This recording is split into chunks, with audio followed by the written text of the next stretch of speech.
রুদ্রবার্তা রান্নাঘরে দেখানো হবে আজকে চিকেন ভর্তা।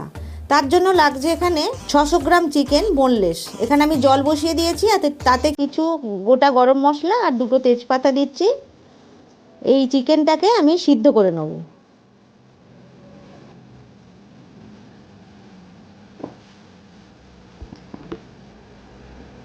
স্বাদ মতো একটু লবণ দিয়ে দিলাম, দিয়ে আমি এটা 7 মিনিট মতো ভালো করে জলে ফুটিয়ে নেব। 7 মিনিটের জন্য আমি ঢেকে দিলাম। চিকেনটা সিদ্ধ হয়ে গেছে। এবার চিকেনটা আমি জল থেকে তুলে নিলাম। আর এই যে চিকেন স্টকটা রইলো, এটা আমি রান্নার কাজেই লাগিয়ে দেব।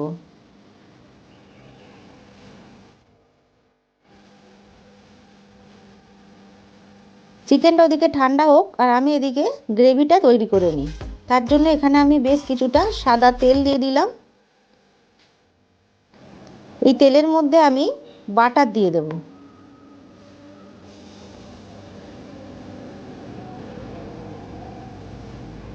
দেখুন, এখানে বেশ কিছুটা বাটার দিয়ে দিলাম।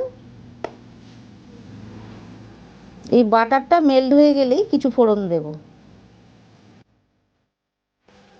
এবার এর মধ্যে আমি জিরে দিয়ে দেব, ওই হাফ টিস্পুন মতো।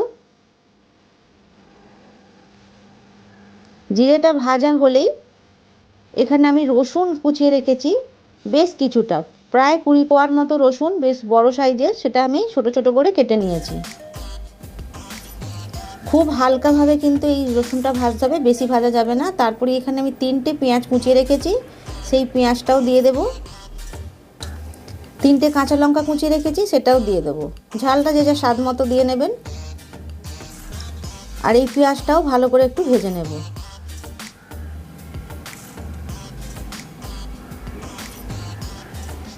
দেখুন, পেঁয়াজের মধ্যে হালকা একটা রং ধরে গেছে।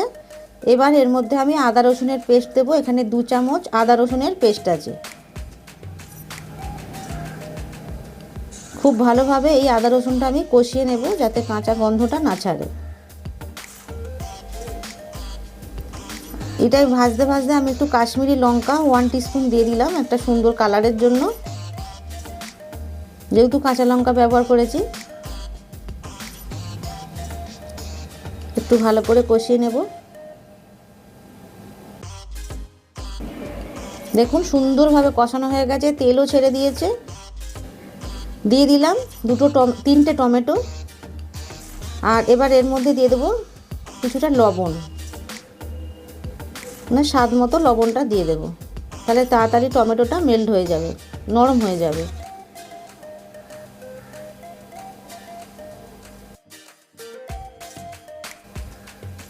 খুব ভালোভাবে একটু টমেটোটা কষিয়ে নিলাম। এবার আমি 3 থেকে 4 মিনিটের জন্য ঢেকে দিলাম, যাতে তাড়াতাড়ি নরম হয়ে যায় টমেটোটা। এখানে চিকেনটাও ঠান্ডা হয়ে গেছে।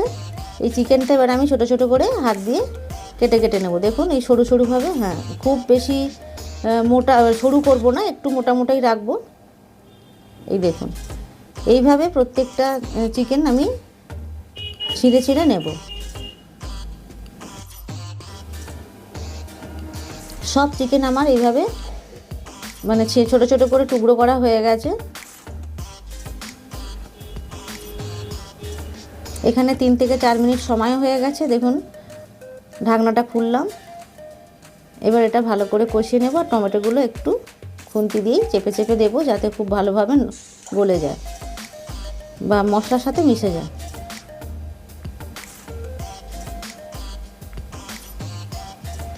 খুব ভালোভাবে কষানো হয়ে গেছে। এবার কিছু গুঁড়ো মশলা দিয়ে দেবো।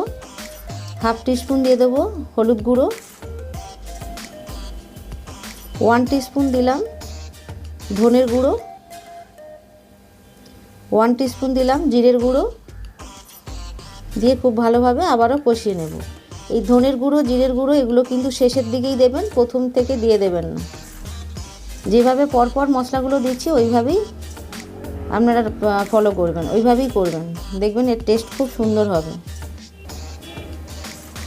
এবার এখানে আমি 20 গ্রাম কাজু বাদামকে একটু গরম জলে ভিজিয়ে ভালোভাবে পেস্ট করে নিয়েছি, সেটা আমি পুরোটাই দিয়ে দিলাম।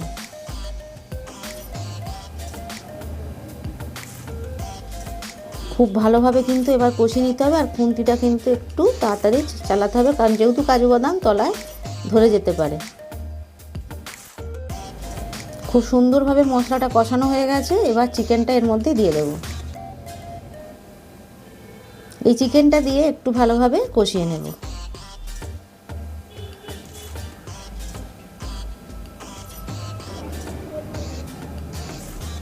দেখুন সুন্দরভাবে কষিয়ে নিয়েছি। এবারে যে চিকেন স্টকটা আছে এর মধ্যে সেটা দিয়ে দেবো। এক্সট্রা জল কিন্তু আর দেওয়ার প্রয়োজন নেই। দেখুন পুরোটাই দিয়ে দেবো, আর যে ওতে গরম মশলাগুলো দিয়েছিলাম সেগুলো সব বেছে ফেলে দিয়েছি। এবার এটা আমি মিডিয়াম টু লো ফ্লেমে আস্তে আস্তে ফুটতে দেব।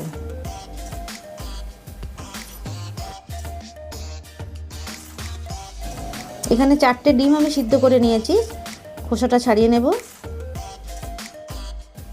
4টে ডিম ছাড়ানো হয়ে গেছে, আর 2খানা ডিম আমি ছোট ছোট করে কেটে নেব। দেখুন এইভাবে সরু সরু করে কেটে নেব।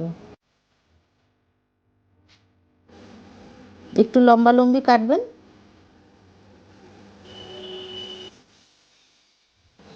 এদিকে দেখুন মিডিয়াম টু লো ফ্লেমে সুন্দরভাবে আস্তে আস্তে এটা ফুটছে।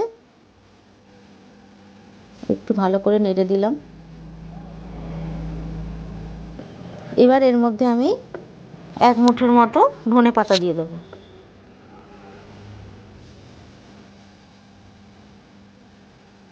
আর এখানে কসুরি মেথি ড্রাই রোস্ট করে রেখেছি, সেটাও হাতে গুঁড়ো করে দিয়ে দেবো। অবশ্যই কিন্তু কসুরি মেথিটা দেবেন।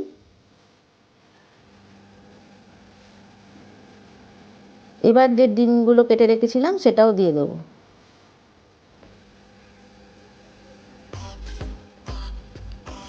আর 2টো ডিম আমি গার্নিশিংয়ের জন্য রাখলাম। এবার সুন্দরভাবে সব কিছু মিশিয়ে দেবো। অরিজিনাল রেস্টুরেন্টের মতো স্বাদ আনতে গেলে কোনো কিছুই কিন্তু স্কিপ করলে হবে না। ঠিক এইভাবেই করবেন, দেখবেন এক রেস্টুরেন্টের স্বাদ আসবে। এবার দেবো ফেস ক্রিম, ওই 2 চামচ মতো দেব। দেখুন কি সুন্দর বেরোচ্ছে, আহা!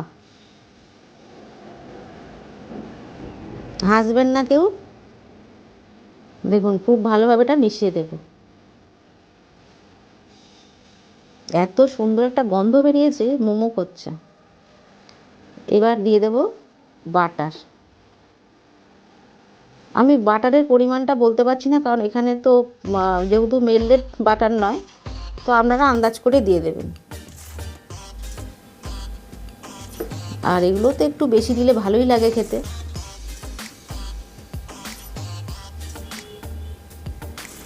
একটু চেখে নিলাম, শেষমেশ নুনটা ঠিক আছে কি। দেখুন তৈরি হয়ে গেছে আমাদের চিকেন ভর্তা। ডিমটা এইভাবে কিন্তু কেটে দেবেন, তাতে দেখতেও ভালো লাগবে। আর চিকেন ভর্তা মানেই ডিমটা এইভাবে কিন্তু দিতে হয়। দেখুন তৈরি হয়ে গেল চিকেন ভর্তা, আর ডিমটা কিন্তু এইভাবেই কেটে দেবেন, তাতে দেখতেও ভালো লাগে। আর রেস্টুরেন্টে ঠিক এইভাবেই দেয়, বা গ্রেট করেও ওপর থেকে দিতে পারেন।